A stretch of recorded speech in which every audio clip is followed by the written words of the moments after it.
Meus amados, nós vamos abrir a palavra de Deus, não no texto que foi anunciado. O pastor Arivaldo disse: se você desejar mudar a mensagem, fique à vontade. Quando ele fala isso, eu fico imaginando que ele não falou por acaso. Deus tem um propósito nisso. E essa é uma prática que eu tenho com muita frequência. Muitas vezes eu já cheguei no púlpito e preparei uma mensagem e acabei pregando outra mensagem. Eu gosto de estar muito aberto a essas coisas. Então nós vamos abrir a Bíblia num outro texto, que é Lucas capítulo 5, versos 12 a 16. Eu peço que você abra sua Bíblia comigo nesta passagem. Lucas capítulo 5, versos 12 a 16. Esse texto diz assim: aconteceu que, estando ele numa das cidades, veio à sua presença um homem coberto de lepra. Ao ver a Jesus, prostrando-se com o rosto em terra, suplicou-lhe: Senhor, se tu quiseres, podes purificar-me. E ele, estendendo a mão, tocou-lhe, dizendo: quero, fica limpo. E no mesmo instante lhe desapareceu a lepra. Ordenou-lhe Jesus que a ninguém o dissesse, mas vai, disse, mostra-te ao sacerdote e oferece pela tua purificação o sacrifício que Moisés determinou para servir de testemunho ao povo. Porém, o que se dizia a seu respeito cada vez mais se divulgava, e grandes multidões afluíam para o ouvirem e serem curadas de suas enfermidades. Ele, porém, se retirava para lugares solitários e orava. À luz desse texto, eu quero então tratar com vocês sobre o Senhor das causas perdidas. Eu não sei quanto a você, mas a maioria de nós tem na vida ou na família um problema que, humanamente falando, não tem saída. A não ser que o Senhor Jesus destrave, desate o nó, nós não vemos uma saída. Tem gente assim hoje aqui, algum problema na família, está precisando de um milagre? Pois hoje nós vamos tratar deste Senhor das causas perdidas. Esse texto retrata um problema insolúvel. Este homem que vem a Jesus, ele não está só leproso. Lucas, que é médico, tem o cuidado de fazer um registro que só ele, pela sua perícia científica, é capaz de dizê-lo. O texto diz que este homem estava coberto de lepra. Embora Mateus e Marcos também registrem esse episódio, só Lucas, que é médico, vai nos trazer essa informação. Que este homem não é apenas leproso, ele está no estágio final da doença. O corpo dele está deformado. Ele é uma carcaça humana. Ele é uma ferida aberta. Suas cartilagens já foram devastadas pela doença. Ele está no estágio final, à beira da morte, sucumbindo à doença devastadora. Mateus nos informa quando é que isso ocorreu. Mateus conecta esse fato com o término do Sermão do Monte. É quando Jesus desce do monte, onde ensinou as verdades eternas. Agora ele demonstra as verdades eternas. Ele subiu o monte como o mestre dos mestres, e ao descer do monte, ele é o médico dos médicos. Ele não apenas tem palavra, ele também tem poder. Dos 3 evangelistas, Marcos é o mais extenso. Embora Marcos seja o evangelho mais resumido, mas Marcos dá mais atenção a esse texto que os demais. Mas escolhi o registro de Lucas, pelo fato de Lucas nos oferecer essa informação, que era uma causa perdida. Havia muitas doenças de pele, chamadas de lepra. Havia lepras chamadas curáveis, e havia lepras chamadas incuráveis. Essa lepra aqui era da característica ou da categoria de doenças incuráveis. Além de ser uma doença incurável, ela carregava também o estigma de maldição, de segregação.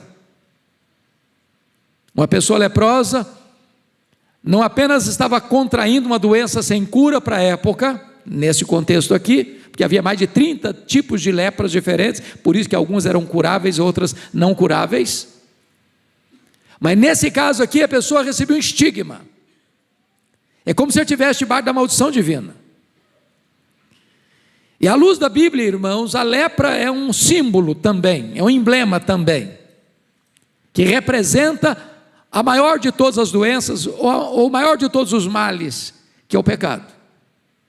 Então, o que nós poderíamos relacionar da lepra com o pecado? Primeiro, a lepra separa. Uma pessoa leprosa tinha que ser tirada de casa, tirada da família, tirada da sinagoga, tirada das festas, tirada do convívio e ser isolada num leprosário,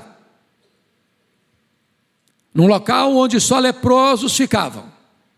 O pecado também separa. A Bíblia diz que o pecado separa o homem de Deus. O pecado levanta um muro entre nós e Deus. E essa é a grande ruína do pecado, porque nos priva do maior de todos os bens, ou o maior de todo o bem, que é a presença de Deus. Segundo, o pecado, além de separar, o pecado, a lepra também, ela deixa marcas. Uma pessoa leprosa ia sendo devastada gradativamente pela doença. As cartilagens eram completamente consumidas pela lepra. O nariz, as orelhas, os lábios, a ponta dos dedos. Daqui a pouquinho a pele ia ficando escamosa, esbranquiçada, feridas eram abertas, e a pessoa ia sendo consumida e devastada por essa doença, até chegar à morte. Assim é o pecado, ele deixa marcas. Marcas no corpo, marca nas emoções, marcas no caráter, marcas na vida, marcas na alma, tatuagens terríveis que vão afetando e contaminando a vida, destruindo o nome, destruindo o caráter, destruindo a reputação, destruindo o casamento, destruindo a família, destruindo a sociedade. Assim como a lepra, o pecado deixa marcas. Terceiro, a lepra insensibiliza. Naquela época, uma das formas de diagnosticar, quando a pessoa sabia que estava leprosa, é que quando caía, por exemplo, uma água quente, fervendo, no pé ou na mão, a pessoa não sentia dor. E a dor é uma bênção, sabia? Se nós não sentíssemos dor, nós queríamos mortos, sem saber que estávamos enfermos. A dor é uma sirene, a dor é um alerta, a dor é um grito, dizendo: olha, alguma coisa não está bem. Busca um diagnóstico, procura um tratamento, tome o remédio certo. A lepra é assim, ela insensibiliza. E assim é o pecado. No começo você sente dor, depois a consciência vai ficando rumbuda, anestesiada, cauterizada. Aquilo que foi feito no primeiro dia com constrangimento, com vergonha, daqui a pouco se pratica sem qualquer pesar. Daqui a pouco o que era escondido vai sendo praticado em público. De repente aquilo que se fazia atrás das cortinas, com a luz apagada, agora é feita à luz do dia, em público, sem qualquer pudor, sem qualquer pejo, sem qualquer vergonha. Porque o pecado, como a lepra, insensibiliza. Quarto lugar, a lepra cheira mal. Uma pessoa, ao ser levada para um leprosário naquela época, vestindo trapos, a doença ia carcomendo o corpo, ia devastando o corpo, e de repente a pele apodrecida, a carne apodrecida, ia se misturando com as vestes rotas e sujas, e tudo aquilo cheirava mal. Assim é o pecado. Apesar do seu glamour, apesar das suas luzes multicoloridas, apesar das suas propagandas tão bonitas, apesar das vantagens tão imediatas, apesar do prazer e dos baldes de prazer que ele oferece, no fundo, o pecado cheira mal.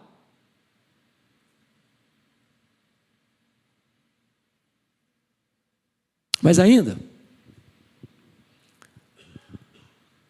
a lepra mata. Era uma sentença de morte. E era uma morte a crediário, a prestação. Até o final, quando a pessoa sucumbia. Assim é o pecado. A Bíblia diz que o salário do pecado é a morte. Que a alma que pecar, esta morrerá. Então notem vocês que a primeira coisa que nós encontramos aqui, este doente, leproso. Agora veja que a causa dele é perdida. Não tem remédio, não tem médico, não tem hospital, não tem tratamento, não tem mudança de diagnóstico, não tem esperança. Este homem está reduzido a uma situação completamente desoladora. Ou o Senhor Jesus faz um milagre, ou ele perece.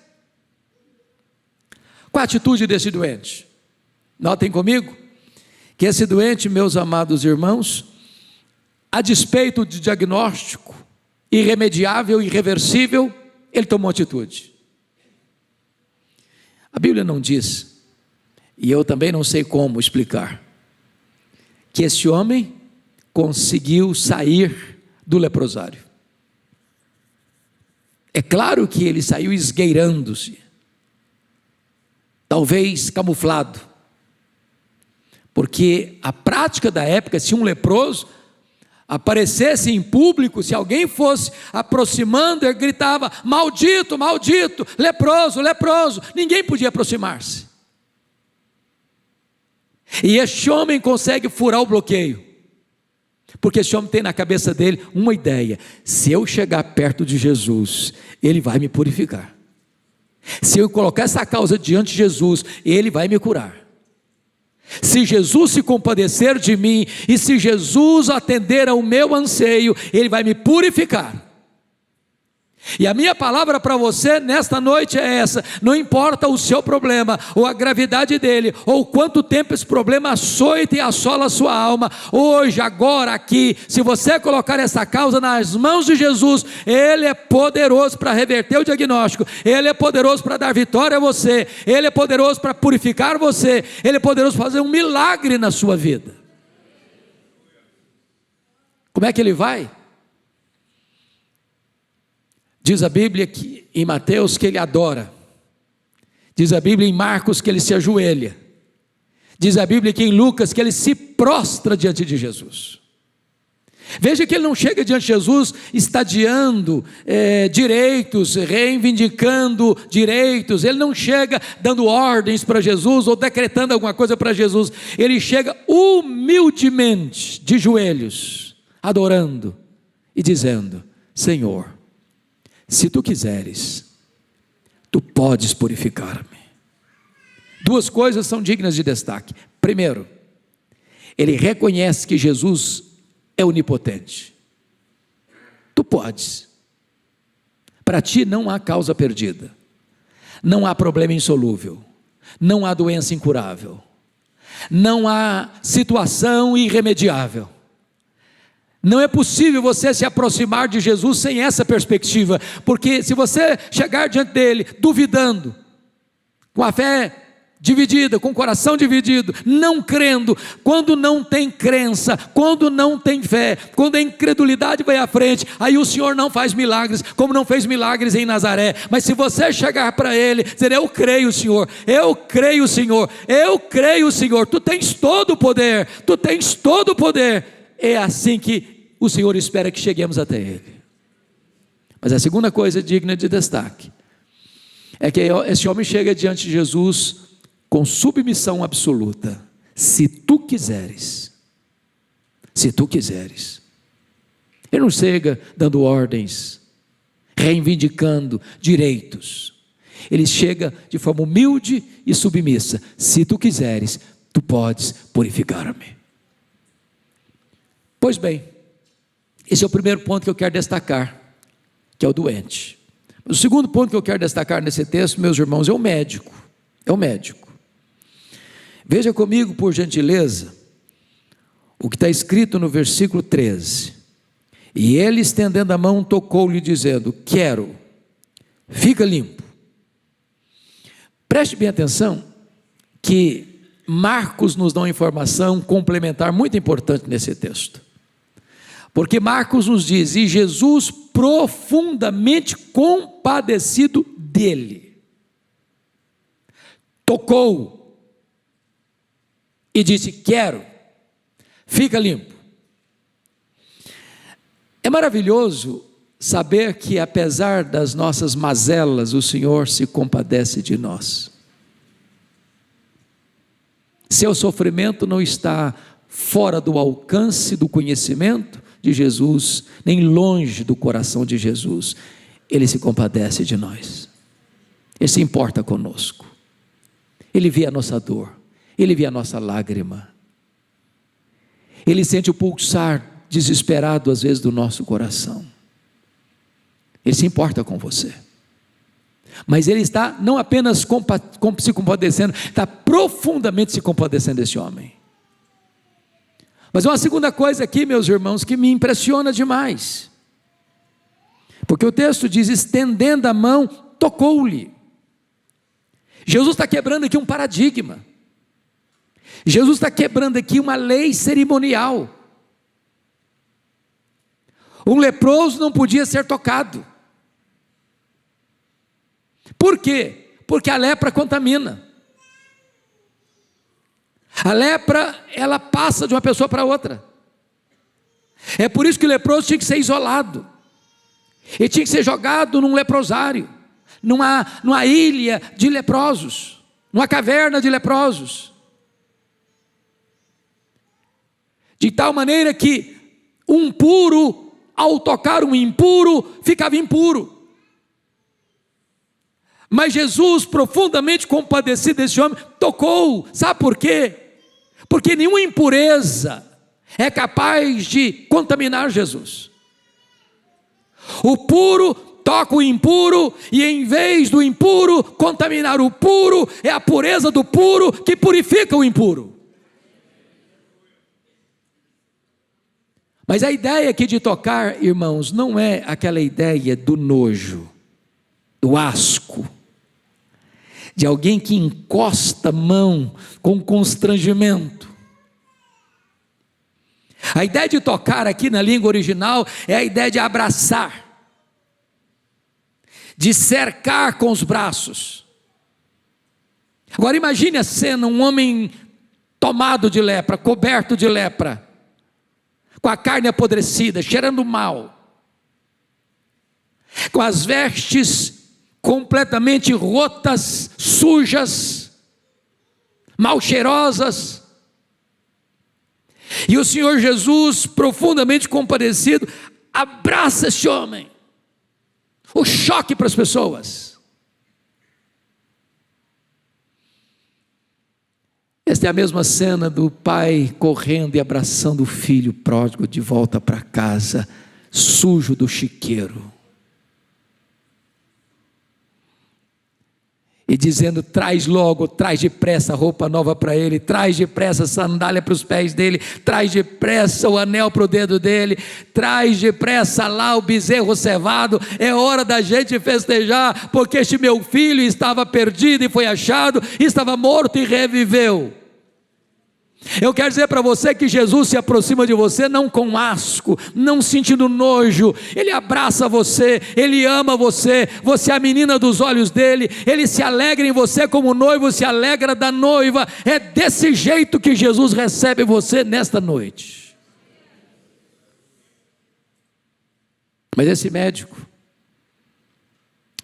é onipotente, Ele é o Senhor das causas perdidas. Porque ele diz para o homem, profundamente compadecido, tocou e lhe disse: quero, fica limpo. Notem que Jesus tem duas coisas magníficas. Primeiro, ele tem poder. Segundo, ele tem compaixão. Às vezes nós temos compaixão, mas não temos poder. Às vezes nós queremos, mas não podemos. Outros, às vezes, tendo poder, não têm compaixão. Mas Jesus tem poder e tem compaixão. Ele disse: quero, fica limpo. E eu quero dizer para você que o universo inteiro escuta a voz de Jesus. A doença escuta a voz de Jesus. Os demônios escutam a voz de Jesus. Os anjos escutam a voz de Jesus. O sol escuta a voz de Jesus. As estrelas escutam a voz de Jesus. O vento escuta a voz de Jesus, o mar escuta a voz de Jesus, o universo inteiro são ouvidos abertos para ouvir a voz de Jesus. Quero, fica limpo. Este é o médico que está aqui hoje, poderoso para curar, poderoso para perdoar, poderoso para purificar a nossa vida. Mas há uma terceira coisa que eu destaco no texto, irmãos. Primeiro é o médico. Primeiro é o doente, segundo é o médico, em terceiro lugar é a cura. Veja comigo, por gentileza, o versículo 13, a parte B. E no mesmo instante lhe desapareceu a lepra. Vejam vocês, que a cura dele é pública, que a cura dele é imediata, e que a cura dele é completa. E no mesmo instante lhe desapareceu a lepra, e ele ficou limpo. Louvado seja Deus. Marcos nos informa, e ele ficou limpo. Embora o texto não descreva isso, mas na minha mente o que eu vejo é uma espécie de reconstituição do corpo desse homem. As cartilagens carcomidas voltam a aparecer. As partes consumidas e devastadas pela doença, como a ponta do nariz, como os lábios, como as orelhas, como a ponta dos dedos, volta tudo a surgir. E o Senhor está aqui como um grande cirurgião plástico, recompondo a beleza original do corpo deste homem. Meus irmãos, é tão bom saber que a pessoa mais devastada pela doença do pecado, se Jesus se compadecer dela e perdoá-la e purificá-la, ela sai limpa. Limpa. É um Saulo de Tarso que era um assassino e agora é um missionário. É um Manassés que era um monstro e quando o Senhor o salva, ele está perdoado. Não importa o passado, não importa quão longe se foi de Deus, não importa quão profundamente se caiu nas malhas do pecado ou nos laços do diabo. Se o Senhor perdoar, está perdoado. Se o Senhor purificar, está purificado. Se o Senhor limpar, está limpo. Imediatamente. E aquele que outrora era um escravo do diabo, agora é um servo de Deus. Aquele que era um filho do maligno, agora é um filho de Deus. Aquele que estava indo para o inferno, agora é um cidadão do céu. Louvado seja o Senhor. Mas há uma quarta verdade que eu quero destacar nesse texto, irmãos. Primeiro, o doente. Segundo, o médico. Terceira, a cura. Quarto, o testemunho. Olha o verso 14 comigo. Ordenou-lhe Jesus que a ninguém o dissesse. Mas vai, disse, mostra-te ao sacerdote e oferece pela tua purificação o sacrifício que Moisés determinou para servir de testemunho a quem? Ao povo. Bom, por que Jesus está fazendo isso? Primeiro, porque os milagres de Jesus são verificáveis. Pense comigo isso. Naquela época, o sacerdote era o médico que diagnosticava a doença. E era o médico que dava o alvará da soltura para voltar ao convívio social e dava o diagnóstico da cura. Como disse a vocês, tinham vários tipos de lepras, porque toda doença de pele na época era chamada de lepra, e desta maneira tinha doenças curáveis e incuráveis.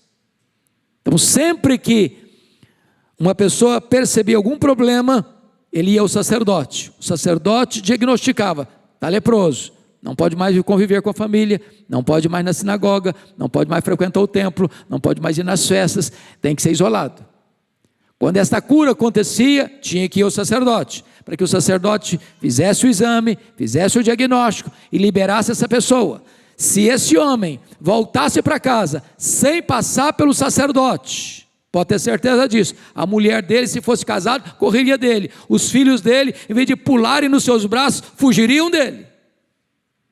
Se esse homem chegasse na sinagoga, a porta era fechada para ele. Então o Senhor está protegendo esse homem, o Senhor está dando um alvará de soltura para esse homem, o Senhor está dando credenciais para esse homem voltar para sua casa, voltar para sua sinagoga, voltar para o templo, voltar para ser um adorador. Jesus está cuidando dele.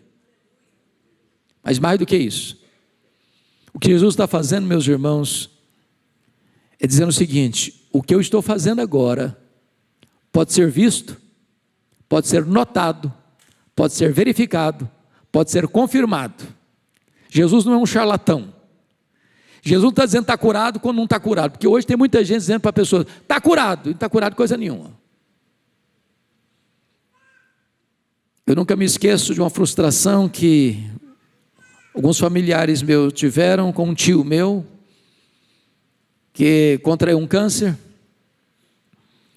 e na sua angústia correu atrás de tantas coisas para buscar a saúde, e um dia alguém disse: você tem que ir na igreja tal, porque lá eles oram e a pessoa é curada do câncer. E ele foi, fez uma boa contribuição financeira, e quem estava conduzindo a cerimônia disse: você está curado, pode ir para casa, está curado. E ele achou que estava curado, e 3 meses depois nós estávamos sepultando aquele tio, porque a pessoa prometeu uma coisa que não podia dar. Há muitas pessoas hoje que estão dizendo: está curado, e não está curado. Quando Jesus disse: fica limpo, ficou limpo mesmo, não tem enganação não. Quando Jesus perdoa pecados, ele perdoa mesmo.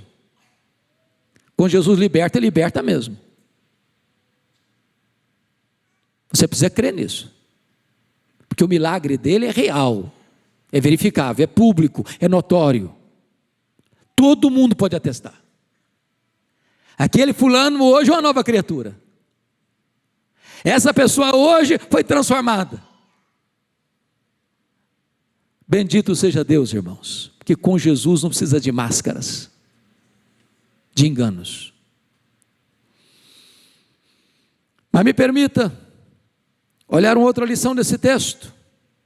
Primeiro o doente, segundo o médico, terceira a cura, quarto o testemunho, quinto o impacto. Olha o verso 15 comigo. Porém o que se dizia a seu respeito cada vez mais se divulgava, e grandes multidões afluíam para ouvirem e serem curadas de suas enfermidades. O que é curioso é que Marcos, quando está tratando desse milagre, e Jesus dá uma ordem para esse homem, e a ordem é muito interessante lá em Marcos, capítulo 1, versículo 44, Jesus diz assim: olha, não digas nada a ninguém, mas vais e mostra-te ao sacerdote, e oferece pela tua purificação o que Moisés determinou para servir de testemunho ao povo. Jesus disse para ele: não digas nada a ninguém. Você já imaginou um cara que está com a sentença de morte e é curado? Você acha que aguenta ficar calado? Você acha que vai para casa assim de cabecinha baixa? Estou curado, acho que eu estou curado mesmo. Ele sai gritando, ele sai pulando, ele sai proclamando, ele sai anunciando. E Marcos nos informa que a partir dali Jesus nem podia entrar na cidade publicamente mais, tamanha quantidade de gente que procurava Jesus. Agora esse homem reprova às vezes a nossa vida, sabia? Porque Jesus mandou ficar calado e ele falou. E aí Jesus nos manda falar e a gente se cala.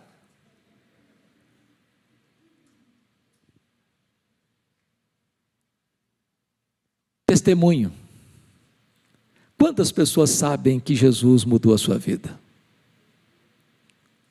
Quantas pessoas escutam de você: eu estava perdido e foi achado, eu estava morto e revivi. Esse homem não consegue reter essa bênção só para si, ele precisa proclamar isso para outras pessoas. Meus amados, toda pessoa alcançada pela graça é uma pessoa enviada a proclamar a graça. Todo crente salvo pela graça deve ser um missionário. Mas finalmente, a sexta lição, e eu termino aqui, esse texto encerra para nós, é o que nós poderíamos chamar de retiro. Olha o verso 16. Ele, porém, se retirava para lugares solitários e orava. Essa atitude de Jesus é constrangedora para nós, porque ela quebra essa ideia de sucesso humano de ministério. Imagine você um pregador como Jesus, que é poderoso e compassivo, e aí as multidões estão vindo. O versículo 15 diz: e grandes multidões. A palavra multidão já é grande, né? Isso aqui é quase um pleonasmo, não é isso, pastor Ival? Você que é bom na língua portuguesa. Grandes multidões. Além de ser no plural multidões, são grandes. Uma redundância. E grandes multidões afluíam para o ouvirem e serem curadas de suas enfermidades. Ele pode dizer: bom, agora o meu ministério está chegando ao ápice, agora não preciso ir, as multidões estão vindo. E o que é que um pregador faz quando vê grandes multidões vindo para ouvir e para serem curadas? Louvado seja Deus, o povo está vindo. E aí Jesus, diz a Bíblia, que deixa as grandes multidões e sai sozinho para orar, longe dos holofotes, longe dos aplausos, longe do reconhecimento público, nos ensinando uma lição tão importante, que Deus vem em primeiro lugar, que o nosso relacionamento com Deus precisa preceder o nosso ministério junto às pessoas.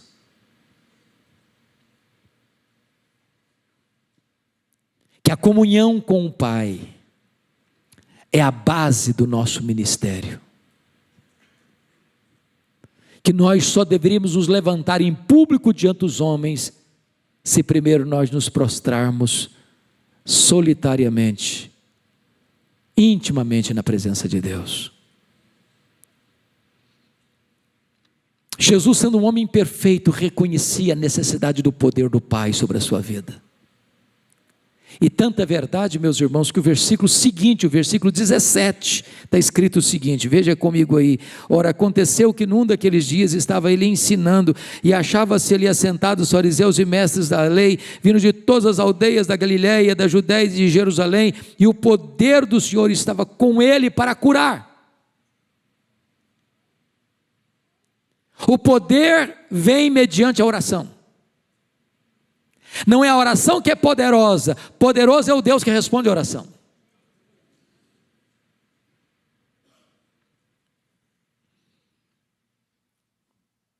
Vimos então 6 coisas aqui. Primeiro, o doente. Segundo, o médico. Terceiro, a cura. Quarto, testemunho. Quinto, o impacto. Sexto, o retiro de oração de Jesus. Que esse texto, irmãos, possa reavivar no nosso coração uma verdade.